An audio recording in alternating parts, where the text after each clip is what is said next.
Howdy, folks. It's the Outlaw Hatfield coming back at you one more time.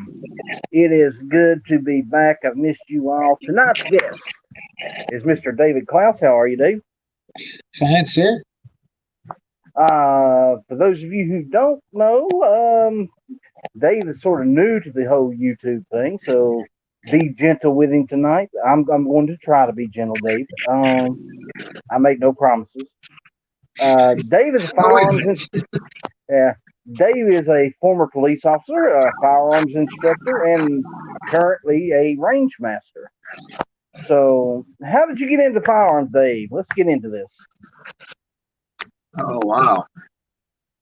In the beginning, In the beginning, when I came across the prairie, yeah, uh, pretty much. I was introduced to firearms from a buddy that I worked when I was in college. I worked at a security company, and we were unarmed, but he was old enough, and he was from the military. He was armed enough, so he took me out shooting one time. Okay, we went to this range. He had a 38 6-inch revolver. We had no safety gears. We didn't have no ears, no eye protection, and my ears were ringing for like 2 days. That's when I started shooting, and then after I got out of college, I started working for a small township police department, and like I told you back then, we all had wheel guns. My first owned gun was my service revolver, which was a Dan Wesson 6-inch vent rim barrel, which back then I think I paid maybe $340 for it. Back then you could change the barrels on those Dan Wessons. You know, um, and then the story about going for a double action pistol. I bought a Sig Sauer. And with police, you got to remember every year we have to certify. In the state of Ohio, you have to certify every year. But me enjoying shooting, I would go shoot. In Ohio, you had to do it seasonal, so you had to do it like in the summertime. But 3 or 4 times a year, I would shoot.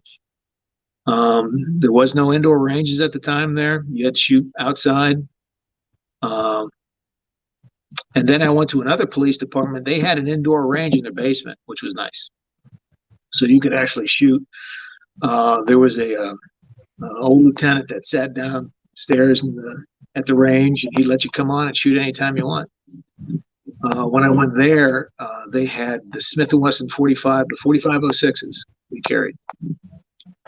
I didn't like those too well. They were kind of junky. I think at the time, Smith & Wesson was so overwhelmed with product that they lost a lot of quality. I can remember several times our guns being recalled and had to be fixed, things like that. And then we went to Glocks. We went to 40 cal, and then we ended up with 9mm. I started to help on the range. I used to be a defensive tactics instructor, which means that I did all the hands-on. It's like self-defense, but it's for police officers. So I did a lot of training in that, and I would do in-service training at the police department, and that kind of overflowed into firearms. I didn't do much instruction there. I helped run the range because the way they ran it, you had to be a supervisor, you had to be a sergeant, you had to be a lieutenant, you had to be a captain to run the range. But I would help with organizing training and running the range and flipping the targets, fixing the targets, stuff like that, And then when I retired, I thought it would be a neat job. I actually applied twice for that job. No, I take it back. I applied once. They offered me it the second time, and I said no. And then it was Mike who called me up and told me that he was leaving and I should jump on it, and I did, and that's where I'm at. I just completed my NRA instructor's certificate this weekend. So. Oh, that's cool. That's cool. So over the years, and I heard you mention earlier that the first time you went to shoot, no hearing protection, no eye protection, and I remember as a kid that wasn't even a thought. Having hearing protection or eye protection, wasn't even a thing back then. Yep. You just went out, you took the guns, and you shot. You didn't worry about it. Yep. Ringing ears was just part of the game. Sitting where you're at, how has it changed over the years? From starting out as an instructor, as a range guy, teaching people, to now. Are you saying my job in particular, going through police work, or the way people are shooting now? Is that what you're? All of the above. Yeah. Training is something that is a big controversy in this country. Police training is a big controversy in this country right now because of so many improper, some people would even call it illegal shootings that involve police officers. And in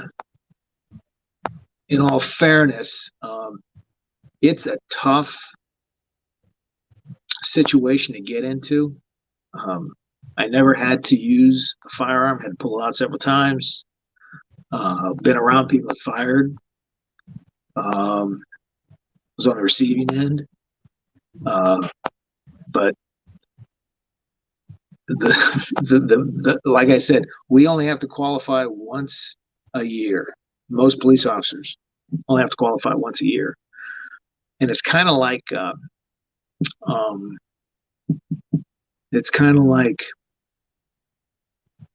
practicing once a year for the Super Bowl, and the Super Bowl's every day.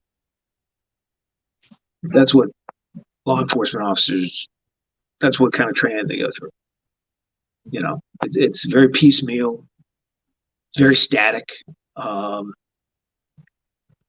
Some of them try, in bigger police departments, try to use simulations, live firing with reaction targets, even human targets, things like that. But a lot of them don't. And I would have to say 80% of them don't. Your bigger departments that have bigger budgets, yeah. But I kind of wonder now that when you get a budget cut, and that's what they want to do to some of these police departments, the first thing that's going to go is training. And that's the worst thing to do, because it's a morale builder. Training can be a morale builder, and it can give you confidence on the street. But if you don't have it, you don't have that morale builder, you don't have that confidence. Over the years, when I trained, when I instructed in one university, 2 colleges, several smaller police departments, and in-service training for both the police departments I was at. And my last police department was like a 200-man police department. And I stopped training when they started cutting my hours every year. So some years I would have like a day and a half. Usually I would get a day, and they would come to me. Like the captain of the academy, they would come to me and they say, "Well, what do you think we should train in?" And I'd take something off the top of my head. We got to do this. We got to do that. Okay, fine. You do that. Okay. LS, I could have taught needle pointing down in the classroom. They wouldn't have known because they'd never come and check. Huh. You know, it was up to my responsibility to decide. You know, me and my partner, a good friend of mine, Dave Fitzgerald, that would do the training. You know, I started to incorporate a lot of scenario-based training, Uh-huh. especially in the academies. Are you familiar with the term red man? No, sir. Um, any of you out there Google red man scenarios? And what it was is you would I'd get a guy that could take punishment, and I would pad him up in this suit, which was almost like a knight.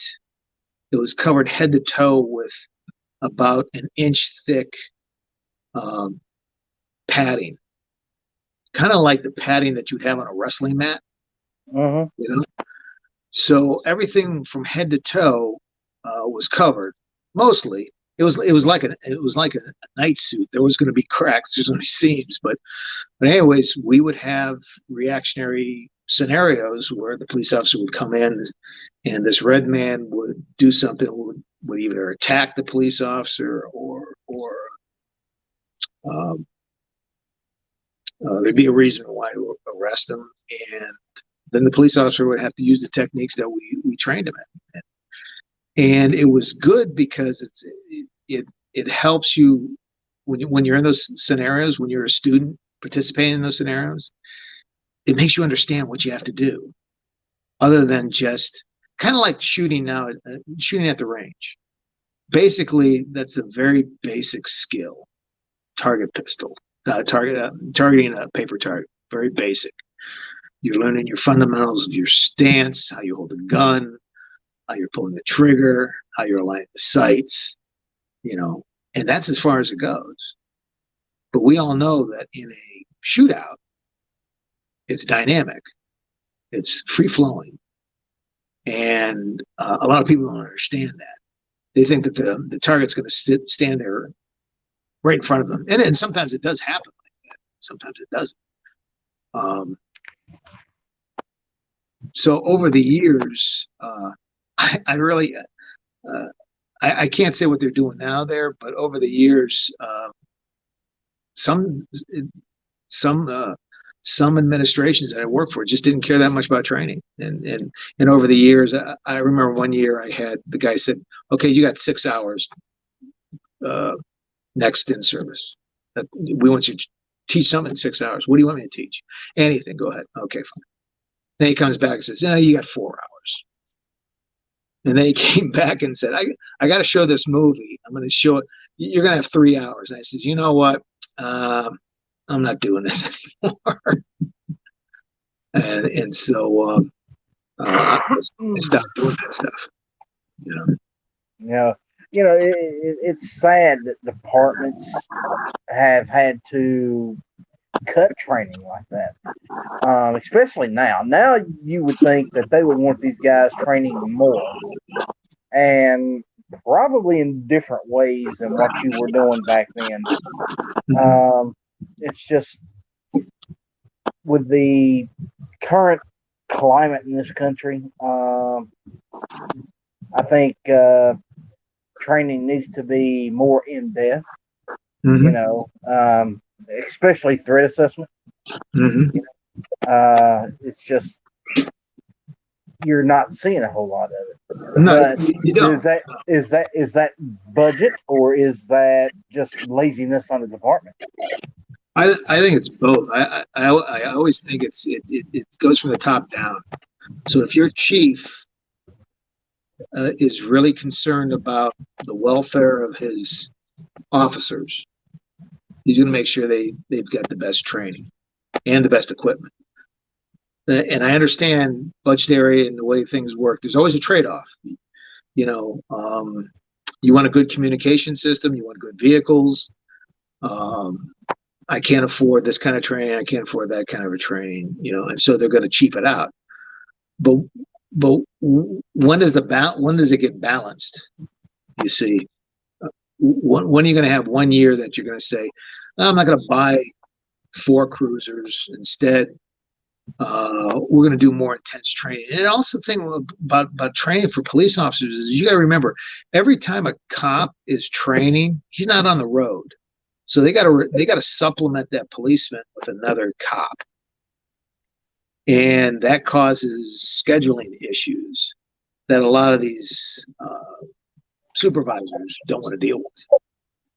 You know? When training comes out and it's mandated, yeah, they're stuck with it. They got to do it. But usually it's only like 3 or 4 times a year. Not even that. With us, it was for us, and I was in a 200-man department. It was like it was 1 week a year we were trained, and that was it. And we would train in different things. Understand? You're training in different aspects of the job. You might train in how to talk to emotionally disturbed people. You're training in new laws that affect drunk driving, domestic violence, juvenile detention. You might be learning how to use a new piece of equipment. They're going to have tasers. You're going to train in tasers. You should every year. Things like that. So there's always like there's a cornucopia of things you can train in. Is what do those officers need? And the thing is, once again, to me, it should never be enough, but it is for them. They'll only train so much because they can afford to do so much at a certain time. Well, we're going to take a pause just for a second. Let's see who's out there in the chat. We have G23, Vanessa Kitty's out there, Midnight Range is out there, Ozzy's out there. How you doing, Ozzy? Gizzard Gary? That's not a bad start for the night. I appreciate each and every one of you, and thank you all for showing up. So as a firearms instructor, and I heard you were talking earlier about people thinking that shooting a paper target is reality. Well, I hope that most people realize that if you're ever in that situation, you're going to be moving, they're going to be moving, nothing is going to be standing still. That's just the reality of the situation. You're going to have to move and shoot because they're probably going to be moving and shooting. Not too many people are going to be willing to stand there and take a bullet. And if they do that, they're probably on something to begin with. What would be your first step in taking a new guy off the street and training him to get him to where he needs to be? First with, the basic pistol safety, handgun safety. From that point on, what would be your steps? So you would start at the bottom. You'd start at the foundation would be stance, gripping the gun, hand grip on the gun, how you're holding the gun with your arms. Is it a isosceles? Is it a Weaver stance? For me, I'm an isosceles guy. I believe in isosceles. Some people don't like that. Some people can't do that. And nowadays, who I train, anybody that is asking for training or lessons, it's not going to be a 21-year-old male female. It's usually going to be in their 60s, this late 70s. That's when I'm getting a lot of people like that at the range. So you have to accommodate what they physically can do now. But I would still start in a good stance, how to stand, how to grip the weapon, and trigger, pull, and sight alignment. And that would be your basic. And then you would have them do it over and over again. And don't get me wrong, hitting the paper target is fine to build those skills because you need that muscle memory to do that when the stress occurs. If you don't do that, if somebody buys a gun, and they just put it away, and something, God forbid, does happen, like in their house, or let's say they went for a CWP permit, got it, and I've seen people do that. I've seen people show up at CWP qualifications, never shot their gun before, don't know how to shoot the gun, and qualified. You know, Yep. These are the people that, if they don't practice with that gun, they get into a stressful situation. They might have a hard time. It might be a hard time for them, you know. Getting this, you know, the most strenuous, probably the most strenuous thing in the world is being physically attacked, being physically aggressed on. Not a lot of people get in those situations. I remember asking my cadets in my academy, I would have them, I want anybody who's ever gotten into a fight, raise your hand. You know how many people have raised their hand? Everybody, yeah. Let's say you got a class of like 24 people, male, female, doesn't matter.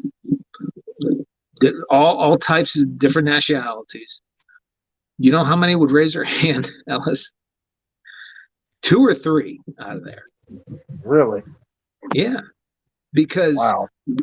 we grow up in a society where it's not common for us to get into confrontations like this. You know, not physical confrontations. Now, you and I, when we were little kids, and you were in the neighborhood, how many times did you just get in a fight every summer? A few, yeah. Yeah, a couple times, you know, either over some kind of stupid game or something stupid that somebody said about somebody, you know. School, the same thing. And to us, it was kind of different. My kids never been in a fight, you know, because they don't grow up in that environment. But you got to understand that predators out there, that are the predators, that are these monsters in society, they're fighting every day. They know how to. They don't think about it. They just do it. Now you get somebody that is John Q. Citizen that comes in and wants to buy a gun, never got into a fight in his life. It's a mindset to engage a person, you know. So to do that, I tell them you have to be stress inoculated, and to do that, you got to get your basics done, learn from your basics, and then the next step is to go out into an indoor range, go out to a outdoor range, and learn how to shoot and move to cover, how to do weapon reloads quickly, how to shoot from a holster, how to shoot in unusual positions, laying on your back, laying on your stomach, laying on your side, sitting down, sitting on a chair, shooting over a barrel, shooting around a barrel, you know, falling down and shooting. All those things you should be used to. And then, you know, I got into this conversation with a lady one time that I gave her a couple pointers on the range. And I says, you know, there's a lot more than just hit and take the target for self-defense. She goes, what do you mean? She says, well, if you're thinking about this, if you're thinking like you're finished, you're not. What you have to do is go home and think about, I'm in my house and somebody breaks in the north side window, gets in my house. Where do I go to protect myself? And what am I going to do? And what am I going to say? In the early days, I used to read a lot of magazines, a lot of cop magazines. I don't even think they're in publication anymore. One of my favorite was Police Marksman. And I remember reading an article, and the guy was talking about visualization. You know what that means? Oh, yeah. It's about thinking about an event and thinking in detail how you would go through that event. So he said, you know, and he directed the police officers, while you're not doing much one day, and you're sitting across the street from the old. Did you guys have a Lawson's where you lived? You remember No. Lawson's? No. What kind of convenience stores did you have? Uh, well, if you're talking about West Virginia, there wasn't a whole lot of convenience stores there. You wanted a convenience store, you was driving 40 miles. Oh, mostly in the city, you had convenience stores, right? Yeah. You had these, and back some days you had mom and pop stores, stuff like that. But you'd sit outside a convenience store, and you would be in that convenience store once in a while. You go in there, get something to drink or something like that, and you would visualize, okay, if I walked in there and a guy was holding up the place, what would I do? What would I say? Well, it's the same thing. If you're in your house, what would you do? Where would you go? How would you act? And you got to think about that. And once you think that in detail, you think it over and over again, and you're actually building a training block, you know, of what to expect if something happens. And none of these people that buy these pistols and take these CWP courses, none of them are thinking about that. You know, they're only at level 1 training, shooting paper targets. That's level 1 training. You know, level 2 is getting up and moving, drawing from a holster, you know, being in different positions. Level 3 would be going to these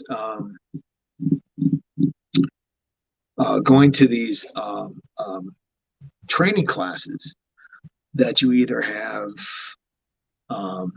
simunition rounds, like the paint rounds that come out. Mhm. Nowadays they're using BBs, you know.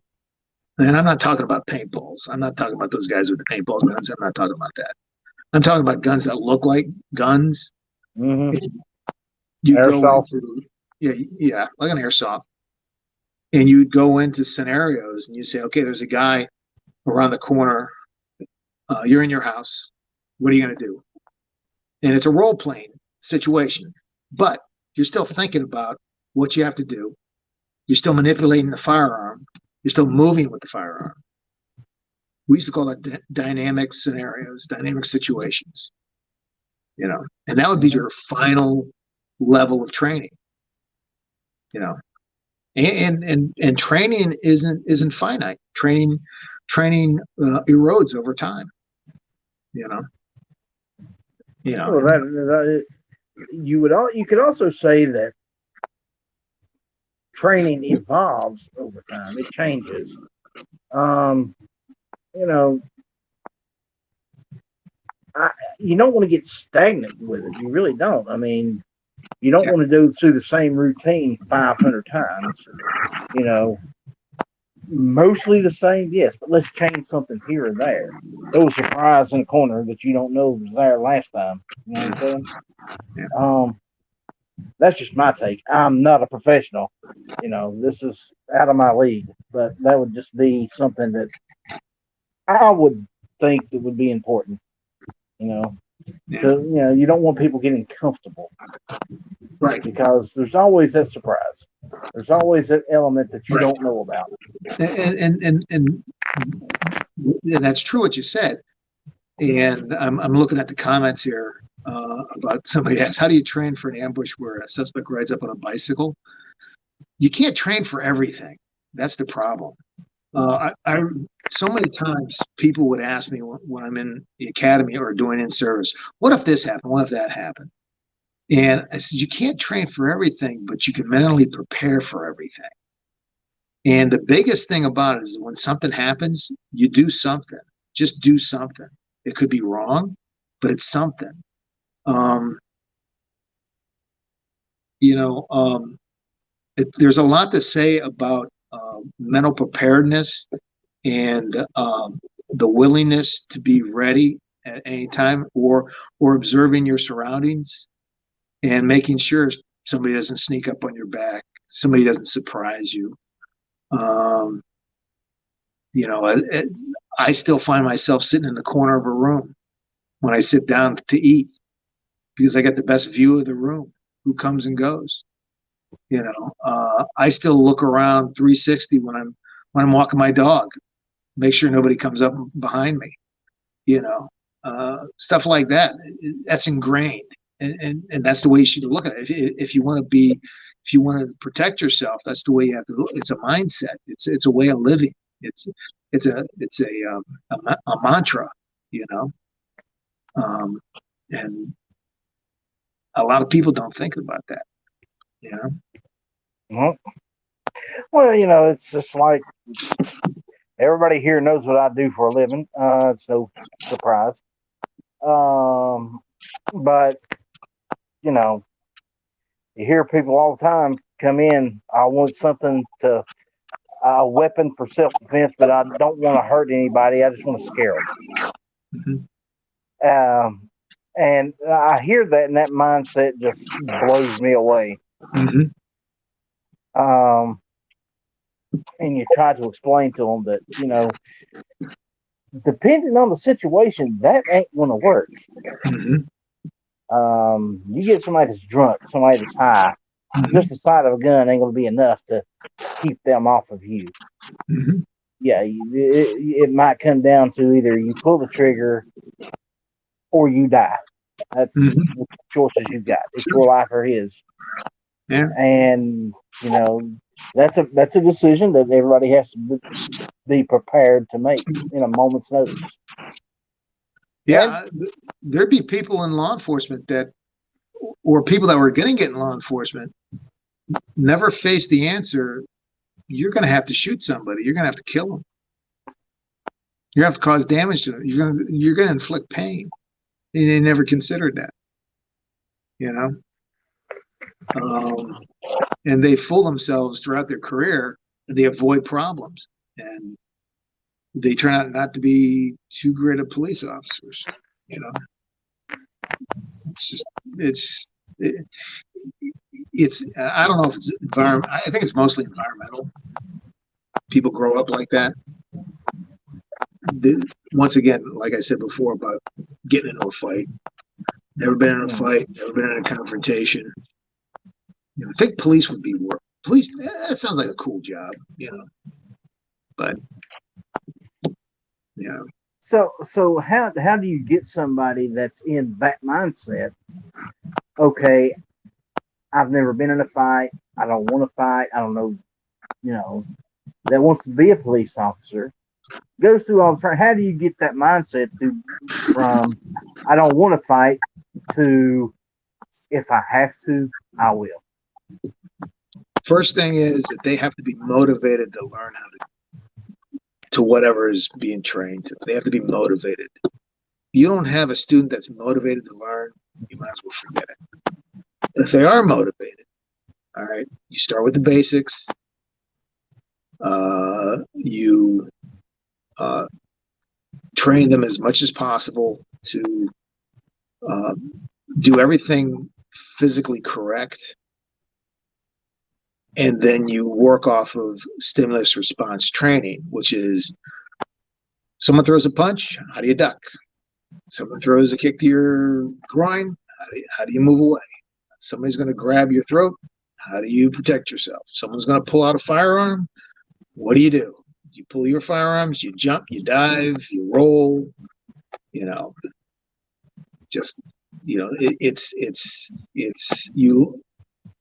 it's about the easiest way. And then you have to nurture that mindset of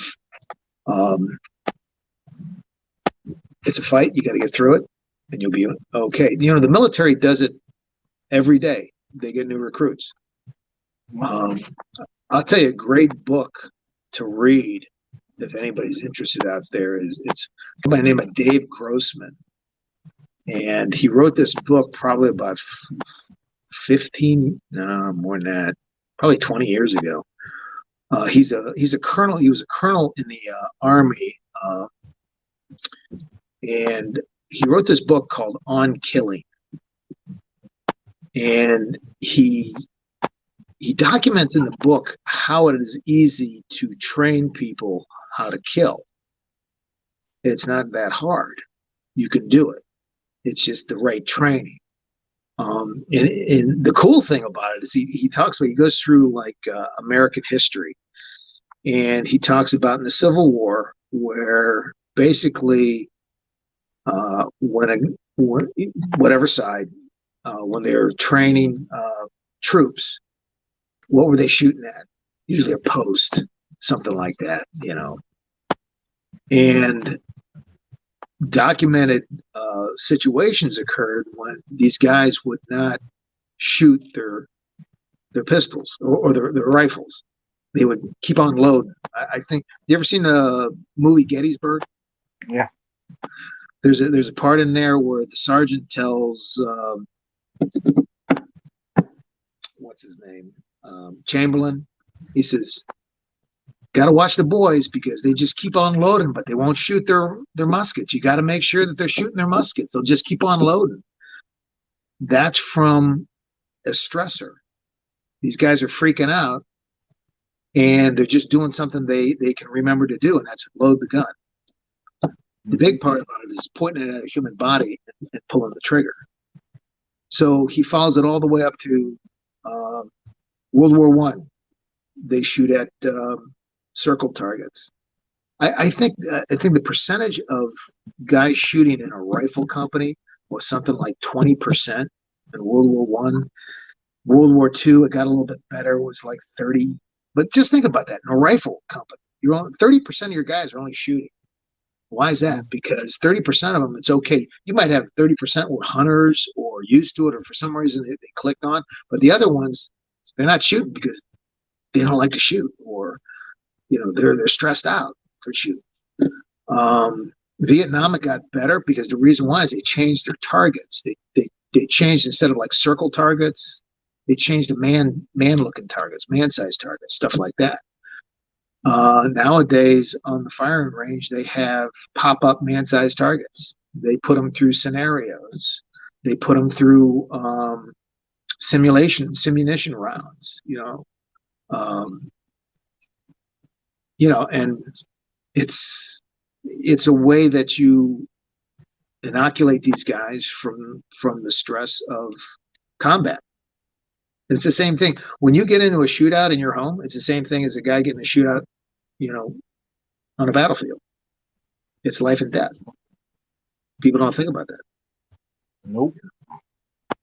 And the biggest difference is you're in your own house.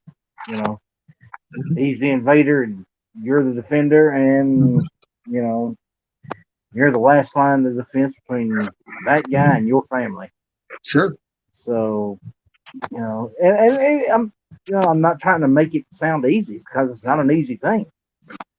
To hurt another human being, take another human being life, right. Just the thought's stressful. Mm-hmm. The actual act of having to do so, I couldn't imagine. Mm-hmm. Yeah. It has to be something that you're going to have to come to terms with. If you have to pull that trigger, yeah, and if you haven't come to terms, how are you going to do it? Yep. If you haven't thought about something like that, how are you going to do it? And people don't. They don't think about that. Nope. That's why visualization is a good idea for some of these people, so they can come to terms with it a little bit. Well, you've heard it, and I've heard it. I'm sure. These people that say, "Well, it wouldn't do me no good to have a gun because I couldn't use it anyway." Yeah. Well, you haven't walked in and seen your daughter being molested or raped or something like that either. Right. That'll throw a switch. It might. It might. We are all wired the same way. We have the reptilian brain. There was an instructor that was big on the reptilian brain. The reptilian brain is the oldest part of our anatomy. Is this piece in our brain that makes us fight or flight.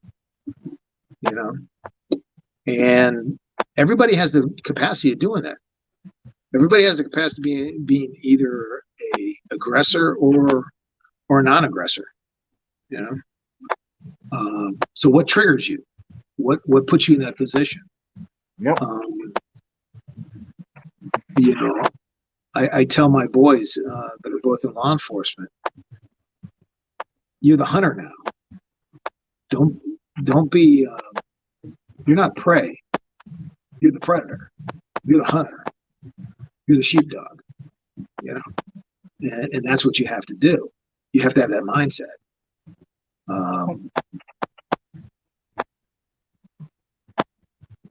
So, in my way of thinking, and you may disagree. You know, you said your son's in law enforcement. I commend that. Do you think that it is law enforcement's job to protect you, or do you think it's your own job to protect yourself? I think it's your own job because they're not going to be there on time. That's the only problem. They can protect you at certain times. They can't protect you all the time, and they're not going to be there all the time. Why wait for them? You know. What was the average after a 911 call? It's 15 minutes before a cop actually gets there. Could be. He could be right around the corner. You never know. Yeah. There was times I was right around the corner. First bank robber I caught, right around the corner. Surprised the hell out of him. You know. but you know, that was a rarity. You know, we got lucky. You know, I think the last homicide I was at, they called it in, and I was there within a minute and a half, maybe 2 or 3 minutes, maybe, and too late. He was dead. You know. Yeah, we're not going to be there in time. We're not going. We're not every. They're not everywhere. Police aren't everywhere. They can't be. And you know, you'd have if you want to protect you'd be better off protecting yourself. I'm not saying they're impotent, but like I said, they're not going to be there. See, that's always been my mindset as well. Police are basically there to clean up the mess after the crime, find out who did it. You know, during the crime, it's going to be your responsibility to defend yourself, your life, your family. You know, and again, that's just something that everybody's going to have. If you're going to do it, you're going to have to accept the consequences of doing it. Right. And that could be hurting another human being, killing another human being. Yeah. You know, and bullets don't have eyes. You know, you also got to take into consideration innocent bystanders. You know, there's just so much that goes into this. And the amount of stress that I'm sure you have to go through, or you do go through, with trying to train these people to understand all of this, and the amount of time that you have to do it has to be immense sometimes. Oh, there's a worry there. Yeah. You know, you try to do the best with the time you got. In the police academies, they only allotted us 60 hours for subject control. That's 60 hours. That's all you got. I think firearms was 80 hours. But firearms also entailed shotgun shooting too. So probably 60 hours pistol, 20 hours shotgun, things like that. No scenarios, no scenario shooting. They would do things like traffic stops scenarios and building searches scenarios, but some of these academies don't have the technology to have that type of training. You know. Mhm. G23's got a question for you, David. But What is your opinion of the USCCA? um,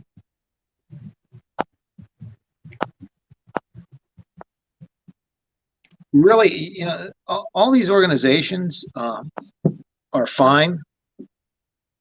They do a certain, they fill a certain gap, just like the NRA. You might not be, you might not like the NRA's politics. You might not like how they do their books. I get it. Uh, but if you want to be in, you want to have some kind of training, they got a lot of training out there. With the USCCA, I heard that they have uh, a good package. It makes sense, but I really don't know that much that I can really help you with. I've seen their commercials and they send me stuff all the time. Uh, it's just that it's kind of like an insurance salesman. You know, Ellis, the guy comes to your house and says, one of these days you're going to die. You better have insurance for your kids. And people think about this. You know what? Yeah. One of these days you're going to get in a shootout. You better have some. That's true. That's true. I use US Law Shield. I like them. Yeah. They've got decent coverage. If I'm ever in a situation, I'm on the phone. They're there in, a matter of minutes. So, it's peace of mind. It's sort of like a safety on a handgun. Mm-hmm. Right. The safety's not going to protect you. It's not going to stop anything. You can take a pinky and push down a safety on 90% of the handguns out there. Yeah. It's there for peace of mind. That's all it's there for. I get it. Yeah. Same thing with carry insurance. It's there for peace of mind. Hopefully you never need it to have to use it, sort of like your gun. If you're really concerned, then get it. But read the fine lines before you do. A lot of these companies suck you into memberships, and they add something else onto it. Next year, it's a little bit more. You're paying a little bit more, things like that. It can be for people that can't afford it. It can be a drainer on them. Have you moved your phone? You're all of a sudden getting real low. No, it's still weird. We can work. Yeah, weird. Maybe it's just something going on my end. I don't know.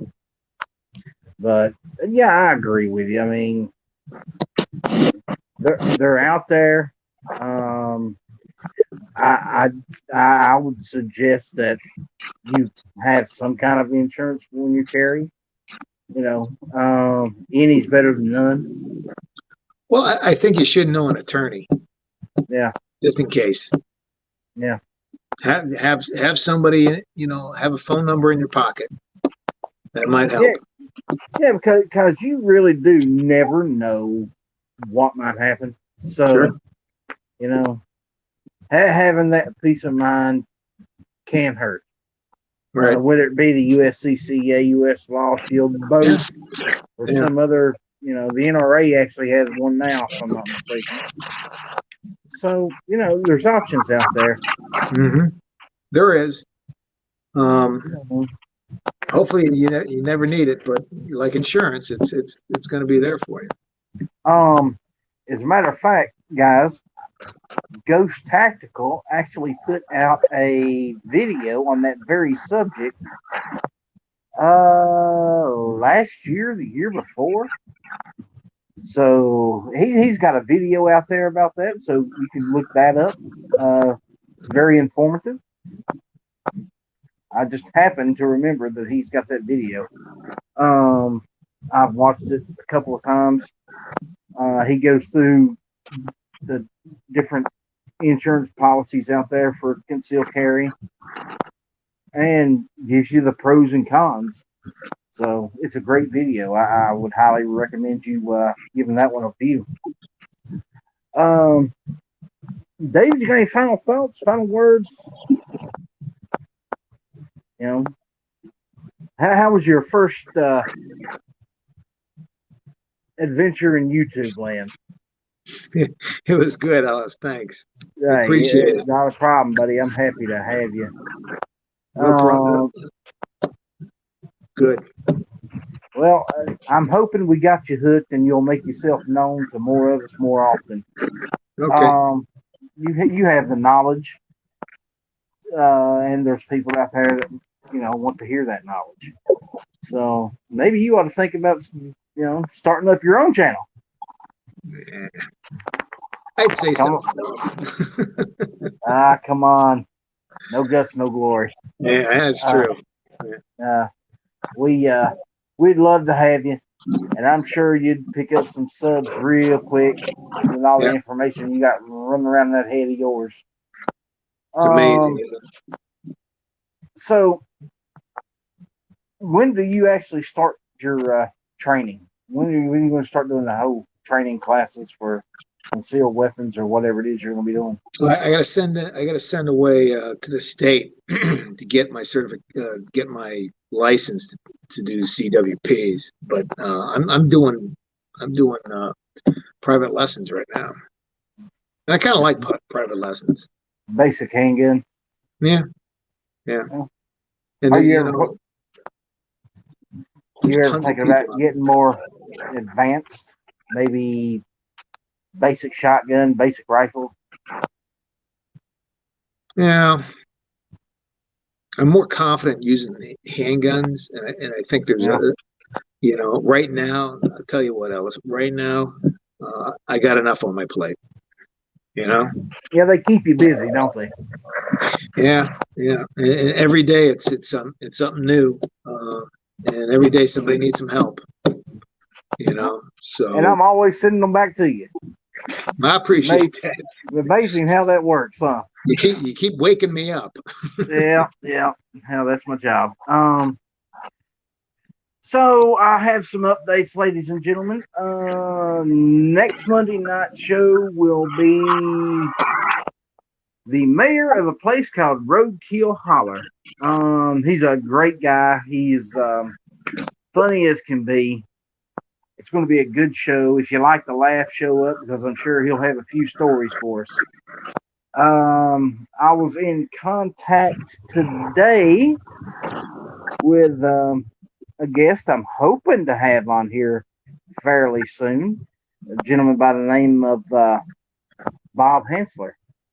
So we're trying to work out a schedule for that. For those of you who don't know, he does survival training and stuff on YouTube. Great guy. Talked to him quite a bit today. So that's going to be coming up in the near future. May have another surprise or two coming up. We're going to be working on it. We shall see.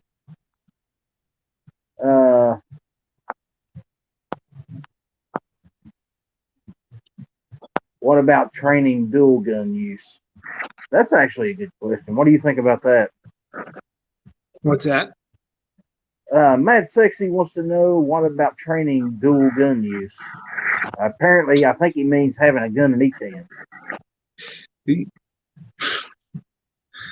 That'd be impressive if you could hit targets like that. Better be a good one-hand shooter. Better be a good ambidextrous shooter. I mean, I'd be worried about hitting a target. I don't know. That mostly Hollywood, you think? I think so. Unless you really, I mean, you watch some of these people on these Western shootouts. These competitions. They're doing two hand shooting with a revolver. They're not doing single one action. hand. Yeah. Yep. Yeah. I don't know. You got to be really good, especially under stress, to use one hand because I mean, if the guy's close to you, I get it. I mean, within 5 yards, you can pull and point at anything and hit it. you know. But anything farther than that, and most of your shootouts are kind of in that. But the thing is the supporting the firearm and having those sights aligned is the big thing. You know? Yeah. You'd have to be really good at just point shooting with both hands. Yeah, you have to be. Yeah, yeah. You can practice it. I guess people could practice it if you're good enough at it. You could do it. You know, I don't see why not. I don't think I'd be willing to chance it. Yeah. I think I'd throw somebody off the range if they tried that. G23, I'm going to have to look that up because that would be an interesting watch. You know, I'm not doubting that it can be done. Did he hit the target? Yeah. I just keep getting flashes of Bruce Willis and Last Man Standing with two 1911s, you know, going crazy. You ever see that movie? One of my favorite movies. But anyway, I think we're about to call this one quits for tonight. David, I do appreciate you, sir. Thanks a lot. It's been an absolute wonderful show.